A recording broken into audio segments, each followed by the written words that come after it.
مقبوضہ جموں کشمیر میں قابض بھارت کی مسلمانوں کے خلاف مذہبی تعصب پر مبنی کارروائیاں عروج پر ہیں۔ مذہبی تعصب میں مبتلا مودی سرکار کٹھ پتلی اداروں کے ذریعے مدارس اور دینی درسگاہوں کو نشانہ بنانے لگی۔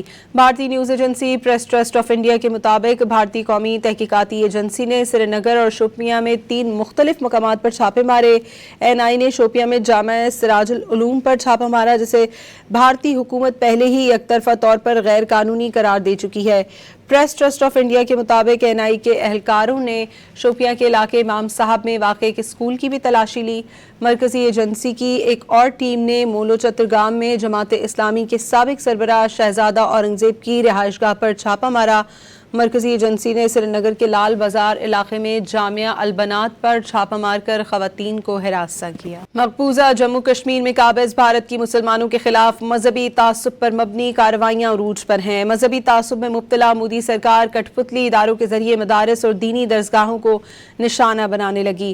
بھارتی news agency press trust of India کے مطابق بھارتی قومی تحقیقاتی ایجنسی نے سری نگر اور شوپیاں میں 3 مختلف مقامات پر چھاپے مارے۔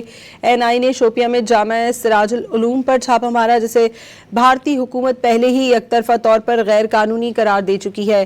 پریس ٹرسٹ آف انڈیا کے مطابق این آئی کے اہلکاروں نے شوپیاں کے علاقے امام صاحب میں واقع ایک اسکول کی بھی تلاشی لی۔ مرکزی ایجنسی کی ایک اور ٹیم نے مولو چترگام میں جماعت اسلامی کے سابق سربراہ شہزادہ اورنگزیب کی رہائش گاہ پر چھاپا مارا۔ مرکزی ایجنسی نے سری نگر کے لال بازار علاقے میں جامعہ البنات پر چھاپا مار کر خواتین کو ہراساں کیا۔